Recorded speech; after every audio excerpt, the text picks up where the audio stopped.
Hello everyone, आज का question है what do you mean by Lienard and Wiechert potential. ठीक है, और obtain the expression for the Lienard and Wiechert potential uniformly moving point charge. अगर कोई point charge move कर रहा है तो वहाँ से पोटेंशियल जो एक तरह का बनेगा उसको डिराइव किए हैं लिनार्ड एंड विचर्ड ने। तो उसका मतलब क्या होता है और उसका एक्सप्रेशन डिराइव करना है। तो मतलब क्या होता है समझना है यहाँ पे। मीन मतलब क्या होता है उसका, if we considered a uniform charge distribution moving through space in prescribe trajectory. कह रहा है कि अगर कोई भी चार्ज पार्टिकल किसी भी एक पॉइंट से मूव कर रहा हो तो उसका जो वो ट्रेजेक्ट्री होता है। Now if we limit the uniform charge distribution to a point charge we can also find the electromagnetic potential. वो पास होने के कारण एक पोटेंशियल क्रिएट करता है, उस पोटेंशियल को हम लोग लिनार्ड और विचर्ड पोटेंशियल कहते हैं। क्लियर है। तो और समझेंगे इसको कि लिनार्ड और Wiechert potential are scalar and vector potential produced by moving point charge. अगर कोई मूविंग पॉइंट चार्ज मूव कर रहा है कोई चार्ज पार्टिकल तो वो एक प्रोड्यूस करता है स्केलर एंड वेक्टर फॉर्म में पोटेंशियल, जिसको हम लोग बोलते हैं लिनार्ड विचर्ड पोटेंशियल, है ना। तो इसके फॉर्मूले को डेरिवेशन करने से पहले रिटार्डेड पोटेंशियल देखना जरूरी होता है। तो रिटार्डेड पोटेंशियल इसमें इसको डेरिवेशन करने समय में उसका डायरेक्ट फॉर्मूला इसमें यूज हो जाता है। तो उसके फॉर्मूले को भी हम लोग यहाँ पे देख लेंगे कि Lienard Wiechert retarded scalar product of potential, है ना। इसका जो इस स्केलर प्रोडक्ट ऑफ पोटेंशियल का जो फॉर्मूला होता है ये होता है स्केलर का और ये होता है वेक्टर का। ये किसका होता है? वेक्टर का। क्लियर है। यहाँ पे हो गया स्केलर प्रोडक्ट ऑफ पोटेंशियल, ये हो गया स्केलर का और ये हो गया वेक्टर का। तो यहाँ पे क्या होता है स्केलर का, phi r t is equal to 1/4 pi e not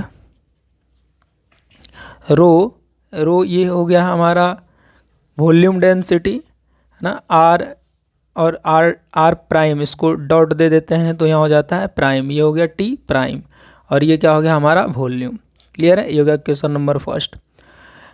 A R T ये हो गया वेक्टर फॉर्म, μ0/4 पाई ये हो गया जे। जे क्या है हमारा यहाँ पे करंट डेंसिटी।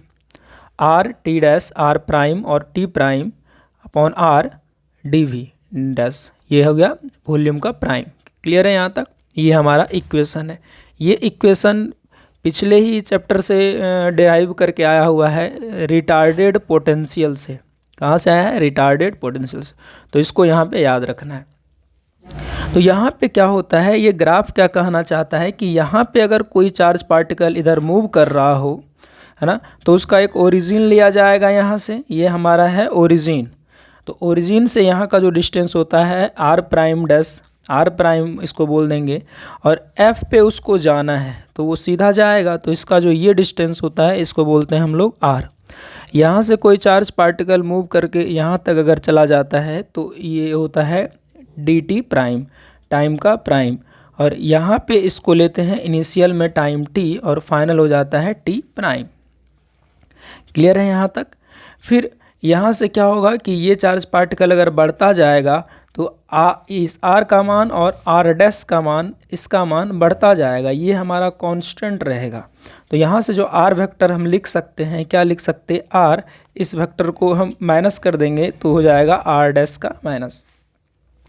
फिर इसी तरह से यहाँ पे एक फॉर्मूला हो जाएगा कि यहाँ से यहाँ तक जो जाने में टाइम लगा टी माइनस टी डैश बराबर क्या हो जाएगा यहाँ से बी एफ। यहाँ से यहाँ तक का जो दूरी होता है एफ तक जाने का जो दूरी होता है इसको बोलते हैं डिस्टेंस और सी को बोलते हैं स्पीड। तो टाइम बराबर हो गया डिस्टेंस अपॉन स्पीड। क्लियर है। तो यहीं से ये हम लोग टी डैश का मान निकाल लेंगे, टाइम प्राइम का मान, है ना। तो ये टी और इधर से आकर के इसको बोल देंगे आर, इसको क्या बोलेंगे आर बटे सी। ये फॉर्मूला नंबर 3, इसको भी याद रखना है। फिर नेक्स्ट क्या है, सॉल्व करना है इक्वेशन को। इक्वेशन सॉल्व करना है इंटीग्रल फर्स्ट और सेकंड इक्वेशन को by using the properties of direct delta function. इसमें डायरेक्ट डेल्टा फंक्शन का इस्तेमाल किया गया है। तो डायरेक्ट डेल्टा फंक्शन क्या कहता है कि अगर माइनस इन्फिनिटी से इन्फिनिटी तक लेकर के डेल्टा एक्स डी एक्स अगर 1 तब होगा जब हमारा यहाँ पे x का मान इन x का मान 0 हो जाए। तो ये फॉर्मूला इस्तेमाल किया गया है जहाँ पे r डैश और r विल बी चेंजेस। अभी r डैश और r चेंज हो रहा है। तो यहाँ पे फॉर्मूला पे यहाँ पे क्या रखना है कि अगर मान लेते हैं कि जो हमारा इक्वेशन था यहाँ पे, ये इक्वेशन था और यहाँ पे 1 था, dv 1 dv कुछ नहीं था, तो यहाँ पे 1 dv था। तो हम वहाँ पे लिख सकते, जैसे कि यहाँ पे कुछ नहीं है तो हम यहाँ पे 1 लिख सकते, यहाँ भी 1 लिख सकते, और यहाँ पे डायरेक्ट डेल्टा फंक्शन को एंट्री दे देंगे। तो 1 बराबर ये है, तो यहाँ पे इसको पुट कर दिया गया है ना, इसको यहाँ पे पुट कर दिया गया। और यहाँ पे जो x के टर्म में हमारा है वो ये लिख दिए हैं कि x के रूप में जो हमारा है क्या है, t dash minus t minus r upon c, है ना। यहाँ x है तो ये रहेगा, t रहेगा तो t रहेगा, ये पूरा टर्म रहेगा तो यहाँ पे dt प्राइम रहेगा, इसको यहाँ पे दे दिया गया। ये हमारा फॉर्मूला है। उसी तरह से इक्वेशन नंबर ये फर्स्ट में सेट किया गया है इसको, तो इक्वेशन नंबर 4 मान लिया गया। इसे x के जगह पे इसको रख दिया गया तो dx के जगह पे dt हो गया। फिर इक्वेशन नंबर 2 है ना, फ्रॉम इक्वेशन नंबर 2, ये क्या है हमारा equation number from equation number 1 से इसको रख दिया गया है, 2 में इसको रखा है। यहाँ भी 1, यहाँ पे भी 1 था तो 1 के जगह पे इसको रख दिया गया है dv और dt को। अब समझते हैं यहाँ पे रो बराबर क्या होता है हमारा। रो का मतलब हो गया कि चार्ज डेंसिटी, तो चार्ज अपॉन dq, जब इसको सीधा कर देंगे तो dq बराबर हो जाएगा रो इंटू dv। तो यहाँ पे देखना है कि रो हमारा यहाँ है, dv यहाँ पे है, तो नेक्स्ट जो इक्वेशन आएगा ये दोनों के जगह पे हम लोग dq लिख देंगे। और यहाँ पे j वाले के टर्म में, यहाँ पे j वाले के टर्म में क्या होता है, करंट पर यूनिट एरिया। इसके पास एक डायरेक्शन होता है और यहाँ पे हो जाता है dv वॉल्यूम का डॉट। तो कोई भी कंडक्टर में अगर करंट पास हो रहा होता है तो इसका cross sectional area into dl बराबर हो गया वॉल्यूम dv हो गया यहाँ पे। तो यहाँ पे लिख सकते dv डैश के जगह पे a इंटू dl, ये कट गया तो यहाँ से करंट बराबर क्या लिख सकते हैं, dq अपॉन dt। करंट का फॉर्मूला होता है charge per unit area. dl यहाँ पे दे रखा है तो dq को साइड रखना है, dl अपॉन dt करना है। dl अपॉन dt क्या होता है हमारा, यहाँ पे dl अपॉन dt क्या होता है, जिसको हम लोग वेलोसिटी बोल सकते हैं। और ये यहाँ से ये हमारा क्या हो गया, ये t इधर चला आएगा dq अपॉन dt, तो dq इंटू v। इसका मतलब है कि j और dv के जगह पे हम लोग dq इंटू v लिख सकते हैं। इसको इक्वेशन नंबर 7 कर दिए। क्लियर है।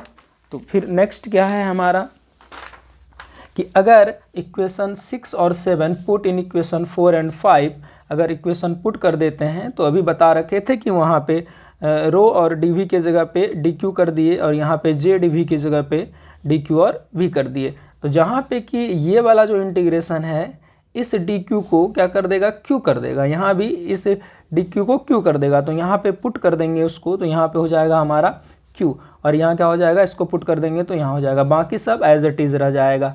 सिर्फ ये इक्वेशन यूज करके 10 इक्वेशन 8 9 में यूज करके इसका ये डेरिवेशन हो जाएगा 9 10 में।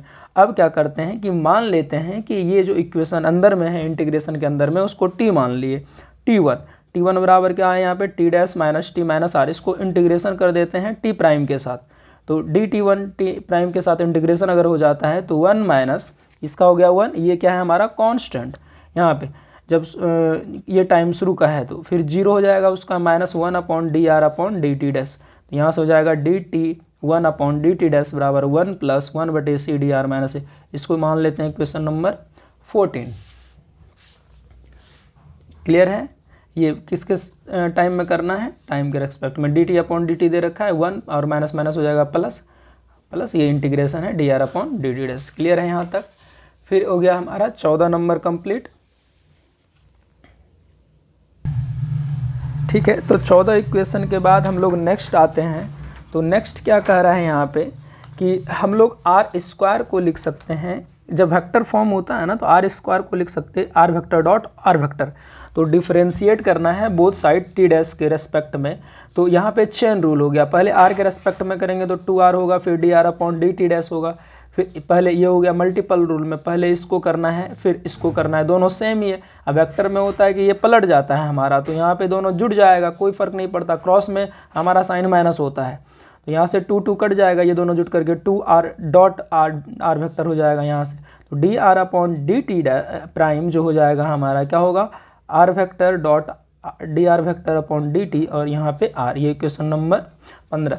फिर क्या है कि जो हम लोग फिगर बना रखे हैं, फिगर में थोड़ा देखना है कि फिगर में ये जो कह रहा है यहाँ पे कि इसका और इसका रिलेशन, तो ये वेक्टर और ये वेक्टर को अगर जोड़ दें तो आर वेक्टर बन जाएगा। तो यहाँ से आर वेक्टर बराबर क्या कर रखा है यहाँ पे, v into d t prime का जो वेक्टर बना और इसका वेक्टर जो r vector plus d r vector का है वो ऐड कर दिया गया है यहाँ पे, है ना। v डी टी ये वाला वेक्टर ऐड हो गया है और ये वाला वेक्टर ऐड होकर के क्या बन गया हमारा डी आर।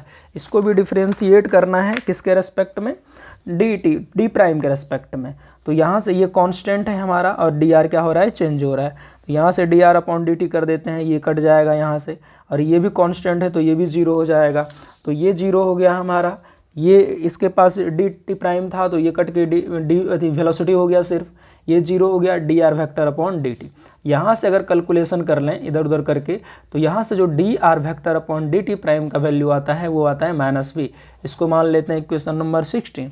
तो from 15 put the value of 16, जो 15 आया हुआ है D r upon d t prime vector, D r upon d t prime vector, उसको पुट कर देंगे तो d r upon d t prime बराबर आर वेक्टर डॉट भी बन जाएगा, ये क्या बन जाएगा -v। और यहाँ पे हम लोग लिख सकते हैं कि अगर D r upon d t prime बराबर ये हो गया इक्वेशन नंबर 7। तो 14 इक्वेशन को थोड़ा इस्तेमाल करना है। तो 14 इक्वेशन में क्या है, यहाँ पे 14 इक्वेशन दे रखा है, 14 इक्वेशन है ना, D T 1 upon d t prime बराबर 1 + 1/c आर, ये हो गया है ना, ये 1/c इसको कर दिए, और यहाँ पे D r upon d T dash, इसको यहाँ पे पुट कर देंगे आर डॉट भी यहाँ से इस करके। तो इसको कैलकुलेशन करने के बाद क्या हो जाएगा, ये माइनस है यहाँ पे तो यहाँ पे हो जाएगा माइनस, तो r vector dot v vector. तो यहाँ पे एक थोड़ा सा चेंज करना है कि आर को इसके साथ में ना रख के नीचे कर दिया गया, 1/r/1 होगा तो जो ऊपर जाएगा तो ये ऐसे करके 1/r ये ही आ जाएगा, एज इट इज़ इसको हम ऐसे लिख सकते हैं। तो नीचे है तो क्या करना है, इसको एलसीएम ले लिया गया, और एलसीएम के बाद ये हो जाएगा आर ऊपर चला गया ये, और ये नीचे चला आया, इसको बोल दिया D T 1 upon d T dash. तो हमको इसका मान निकालना है, डी टी डैश का मान अगर निकालना है तो आर चला जाएगा डी टी 1 के साथ, और यहाँ बच जाएगा r minus v dot r upon c. ये हो गया इक्वेशन नंबर 19। क्लियर है। फिर हमारा हो गया इक्वेशन में क्या करना है, 13 का इक्वेशन जो है हमारा 13 का जो इक्वेशन बना हुआ है, तो 13 का इक्वेशन ये बना हुआ है ना, T1 माने थे पूरे ये वाले सेटअप को, इसको है ना, यहाँ पे जो ये सेटअप है 11 और 12 में, ये पूरे को क्या माने थे हम लोग, T1 इसको, है ना। तो इसका इस्तेमाल करके इसमें रखना है, तो यहाँ हो जाएगा T1, और इसके पास क्या बचा है dt डैश, और dt डैश का अभी हम निकाले यहाँ पे, है ना, dt डैश क्या है हमारा, ये वाला है। तो 11 वाले इक्वेशन में क्या करना है, यहाँ पे रखना है इसका वैल्यू dt डैश का वैल्यू, और T1 का वैल्यू यहाँ रखना है। अगर ये दोनों को रख दिया गया है ना, तो यहाँ क्या बन जाएगा, यहाँ पे क्या बन जाएगा T1, है ना, यहाँ पे क्या बन जाएगा T1। ये T1 कैसे बनेगा, क्योंकि ये पूरा का वैल्यू यहाँ T1 है, और dt के जगह पे ये बन जाएगा पूरा का पूरा, ये बन जाएगा dt के जगह पे RD1, ये वाला बन जाएगा यहाँ से। तो यहाँ से क्या किया है, इक्वेशन नंबर 13 और 18 में वैल्यू पुट कर देना है, 13 18 का 11 और 12 में। तो ये यहाँ से बन गया T1 RD1, RR कट जाएगा, और यहाँ भी क्या होगा हमारा RR कट जाएगा,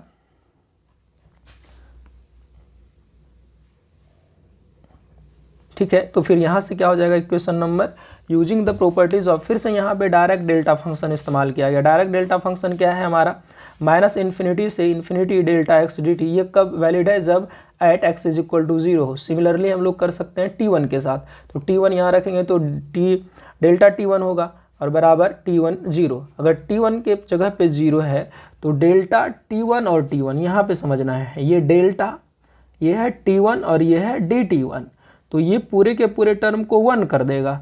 अगर ये डेल्टा T1 और T1, डेल्टा T1 और dt1, है ना, ये सब को 1 कर देगा, तो ऊपर में पूरा का पूरा क्या बच जाएगा, सिर्फ 1, है ना। इंटीग्रेशन के साथ सब हट जाएगा, फिर नीचे क्या बच जाएगा, r minus v dot r upon c. ये कब वैलिड है, जब t = 0 है, जब T1 = 0 है, T1 = 0 है। तो इसका भी यही होगा, डेल्टा ये सब हट जाएगा, ऊपर में क्या बच जाएगा, सिर्फ v बच जाएगा, क्लियर है। और यहाँ पे हो जाएगा T1 इज इक्वल टू 0। अगर हम T1 को 0 कर दें, अभी हम लोग ने देखा है एक इक्वेशन देखा है ना, ये इक्वेशन क्या है हमारा कि T1 बराबर था, इक्वेशन नंबर 13, T1 बराबर इसको लिखा गया था, है ना। तो T1 को क्या किया है, 0 कर दिया गया है। तो यहाँ से हो जाएगा T प्राइम बराबर T माइनस आर अपॉन सी, जिसको हम लोग बोलते हैं रिटार्डेड टाइम। अगर ऐसा सिचुएशन आता है retarded time on the calculating on retarded time, अगर रिटार्डेड टाइम पे ये कैलकुलेशन किया जाता है तो हमारे पास जो फॉर्मूला बन जाता है, ये हो गया स्केलर का, ये हो गया स्केलर का, और ये हो गया हमारा वेक्टर का। तो दो पोटेंशियल आता है, एक स्केलर का और एक वेक्टर का। तो इसका हो गया 1 अपॉन आर माइनस भी डॉट आर अपॉन सी रिटार्डेड, और ये हो गया म्यू नॉट भी अपॉन आर माइनस भी डॉट आर, ये हो गया भी हमारा रिटार्डेड, है ना। तो यही पोटेंशियल जो वेलोसिटी पे डिपेंड करता है, क्योंकि ये जो वेलोसिटी हमारा यहाँ दे रखा है ये क्या है हमारा वेलोसिटी, तो डिपेंड करता है, और इसी को हम लोग बोलते हैं लिनार्ड विचार्ड पोटेंशियल। क्लियर है यहाँ तक? Thank you.